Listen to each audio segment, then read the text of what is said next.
Since Randy Orton returned at Survivor Series last year, the WWE has been using him as a chess piece in the Bloodline story. And you and I both know that Randy is a main event talent and they need to be using him as such. I mean, seriously, he's consistently having the loudest entrances, consistently having amazing matches, and let's be real, he's one of the best mic workers in the entire company. So why aren't they using him properly, you might ask? Well, as I and many other people think, they're currently setting him up for a heel turn against Cody Rhodes. And considering that Randy and Cody are two of the biggest names in all of professional wrestling, this would be must-see TV. And that's the topic of the video today. How would I personally book a Randy Orton heel turn? But before we get into that, if you guys like wrestling and WWE content, consider subscribing to this channel as I'll be posting daily wrestling content. And right now, I'm on the quest to hit 100 subscribers, so your subscription would go a long way. And now that that's out of the way, let's jump right into the video. But before I can talk about a heel turn, let's talk about some of the history between Orton and Rhodes. This all began in Cody's very first match in WWE. And at the time, they were going face to face, but little did they know that just a year later, they would be in a faction together called Legacy. This faction, of course, consisted of Randy Orton, Cody Rhodes, and Ted DiBiase Jr. And the origins of this faction were that they were all multi-generational wrestlers. Now, Legacy would have a good 2-year run, but eventually in 2010, Randy would leave the group. And this, of course, set up a title match between the three of them at WrestleMania. And at the match, we saw Ted and Cody. They said that they were just focused on dethroning Randy.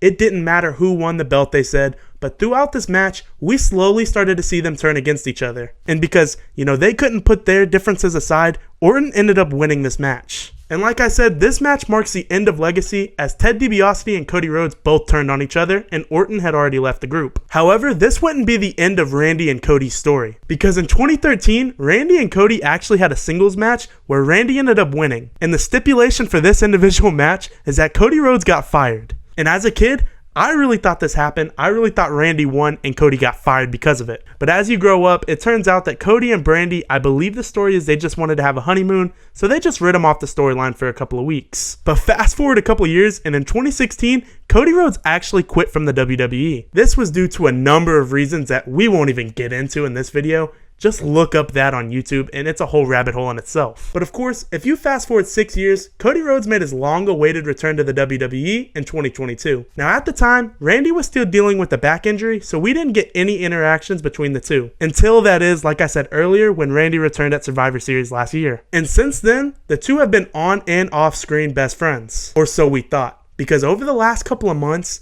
they've been sneaking it in there, Randy taking a peek at the title. Randy looking at Cody while his back's turned. They've been making it blatantly clear that they might have a Randy Orton heel turn soon. Which that leads me to how I would book his heel turn. And I want to do it as soon as Bash in Berlin this month. Call me crazy, but most fans are saying that the Cody title run is stale. So what better way to get them reinterested in the story than give him a proper heel like Randy? To start this off, enable for my story to take place, Randy versus Gunther has to kick off the show. And in this title match, I need Randy Orton to lose to Gunther for the World Heavyweight title. And after his match, we need to see a distraught look on his face as he walks back to the locker room. And fast forward into the night, I want the main event of Bash in Berlin to be Kevin Owens versus Cody Rhodes for the WWE Universal title. And throughout this match, I want it to be a fair, clean match until Cody wins the belt. And at that point, I want Cody to go up to Kevin and offer a handshake. This is when I want Kevin Owens to go in for a low blow and officially turn heel on Cody Rhodes. And I don't want it to end at the low blow. I want Kevin to start putting him through tables, throwing him into the stairs, going the whole 9 miles. And just at the point where Kevin's about to take it too far on Cody, this is when Randy's theme music hits throughout the arena. Randy sprints down to the ring and pulls KO off of Cody. And it's at this point, he grabs a mic and starts talking to Kevin. And he says, "Kevin, I know where you're coming from. We've all been facing the bloodline for the last 4 years for that belt. But man, Cody won it fair and square at WrestleMania. So you need to get in the back of the line and know your place." This is when I want KO to shake his head, nod off, and start heading back to the locker room at this point. And right when Cody is fully up on his feet, looking at Randy, starting to thank him, I want Randy Orton to go for an RKO out of nowhere, just like old times. And you might be thinking this is unrealistic for him to turn on him in this way, but it's Randy Orton. Nothing is off the tables. So at this point, you fix multiple issues throughout the WWE. Like I said, a lot of people have said that Cody's run is stale, and that's because he doesn't have any proper heels other than Roman Reigns, which is no longer a heel. and The Rock, which we're not even sure if The Rock is going to be coming back at all. And another issue this fixes,